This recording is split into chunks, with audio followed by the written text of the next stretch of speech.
Alors, bienvenue toujours à la page 2 maintenant dans vos notes sur les systèmes d'équations.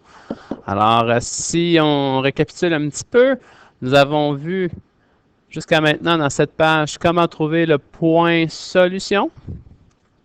Comment trouver le point solution d'un système d'équations à l'aide de la méthode de la table de valeurs qui était juste ici, mais aussi à l'aide de la méthode graphique qui était juste là. Trouver le point de rencontre de deux droites, on peut le faire de ces deux méthodes.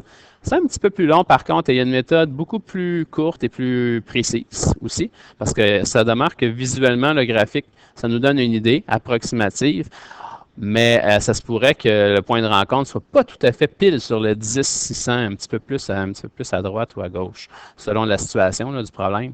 La table de valeurs, quand elle demeure précise. Par contre, ça peut être long avant de trouver la réponse, notre point de rencontre.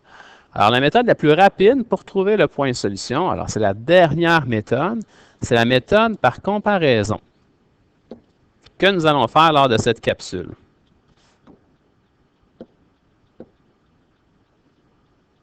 Un petit pépin avec les crayons. Parfait. Comme ça. Alors, la méthode par comparaison. Ce qu'on va faire, donc je rappelle, le but, c'est toujours de trouver le point de rencontre. On sait déjà la réponse. On sait déjà que notre point de rencontre de mes deux droites, ou le moment où les deux amis vont avoir accumulé le même montant, c'est 10,600.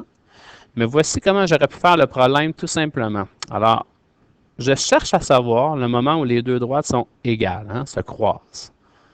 Alors, je vais égaliser mes deux droites. Je peux l'appeler première droite et deuxième droite. Ou si tu aimes mieux, je pourrais l'appeler, je vais aller dans l'ordre que ça avait été marqué tantôt. Je pourrais même respecter les couleurs aussi pour vous aider. Alors, il y avait Samuel qui était en vert. Et en noir, nous avions Antoine. Alors, j'égalise mes deux droites.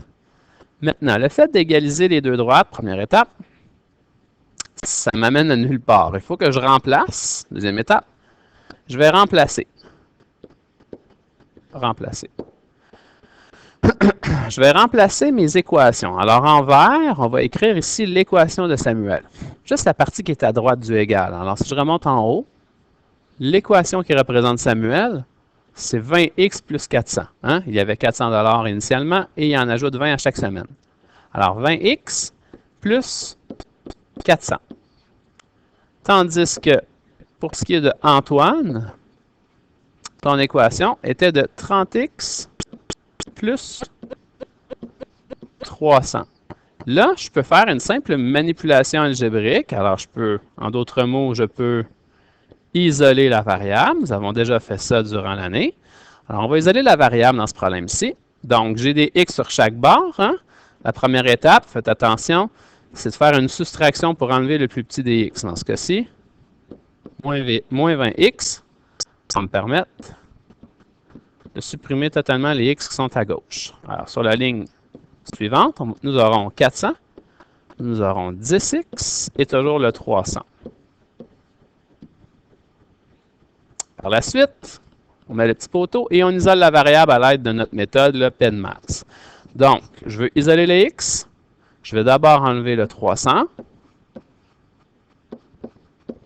à cause dû à ma méthode PEDMAS que je dois suivre. En sens contraire, lorsque j'isole une variable.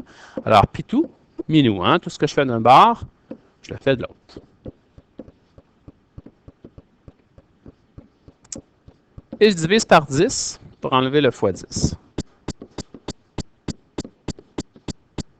On encorne et on identifie ce qu'on vient de trouver. On se rappelle que le x, c'est la variable qui représente, si tu t'en souviens plus, tu peux regarder au numéro A en haut, c'est la variable qui représente le nombre de semaines. Alors, qu'est-ce qu'on vient de trouver ici? Quatrième étape. On vient de trouver le nombre de semaines où les deux droites sont, où les deux personnes ont accumulé le même montant.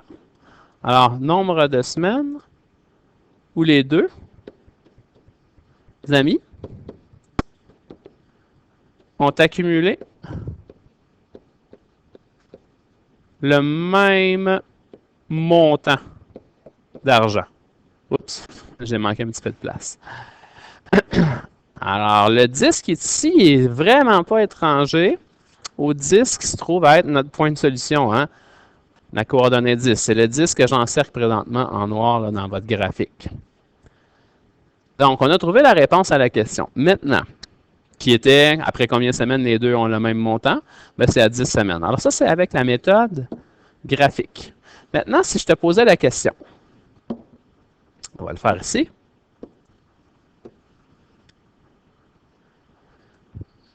Et combien auront-ils accumulé à ce moment-là?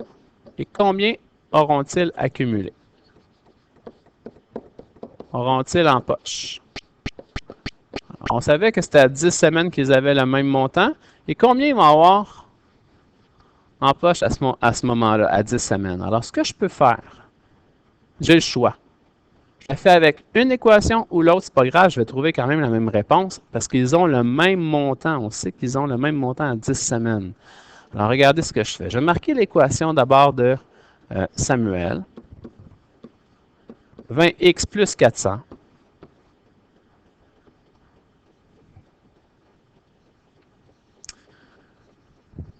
Et ce que je vais faire, c'est que je vais prendre moi, ma question, c'est de trouver combien d'argent, hein? Combien de cash ils ont en poche. Le cash, dans ce problème-là, est représenté par la variable Y. Et moi, je sais que c'est à 10 semaines qui sont égaux. Alors, je vais prendre le chiffre 10. Je vais venir le rentrer dans mon problème ici. Donc, ce que je vais obtenir,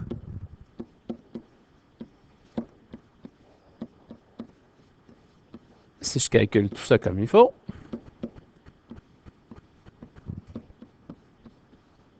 ben c'est 600 $. Et ce qui est marqué ici, c'est que Samuel, hein, YS, c'est Samuel, aura accumulé 600 $ à 10 semaines, après 10 semaines d'économie. On l'avait déjà trouvé, cette réponse-là. C'est notre point de solution, c'est notre couple 10-600. On l'avait fait graphiquement, on l'avait fait avec la table de valeur aussi, juste ici en haut. Alors maintenant, combien tu penses que si Samuel a 600 $, combien Antoine possède d'argent à 10 semaines? On le sait déjà, c'est 600. On le sait déjà, on l'avait vu graphiquement, mais je vous montre comment j'aurais pu le prouver aussi à l'aide de mon équation. Alors, dernière chose, au lieu de partir avec l'équation de Samuel, j'aurais pu partir avec l'équation de Antoine.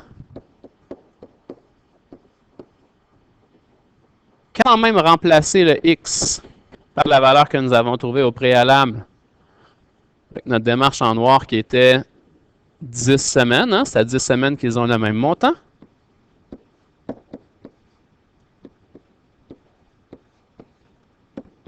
Et j'aurais trouvé, si je fais le calcul jusqu'au bout, qu'Antoine aurait accumulé 600 $ lui aussi après 10 semaines. Donc, pour 10 semaines, les deux ont accumulé le même montant. Mais si je le fais pour 11 semaines, ou pour 12, ou pour 9, ou pour 8 semaines, là, on va trouver des montants différents. Parce qu'il y a un seul moment où les deux ont accumulé le même montant, puis c'est à 10. Hein, on l'avait fait d'ailleurs dans la table de valeur. Lorsqu'on calculait pour 7 semaines, les deux n'avaient pas le même montant d'argent d'accumuler. Et pour 20 semaines, même chose. Les deux n'avaient pas le même montant d'accumuler. Le seul moment où les deux sont identiques, ben, c'est à 10 semaines, les deux ont accumulé 600 $. Voilà, j'espère que ça vous a aidé et je vous invite à persévérer dans vos mathématiques. Bonne journée.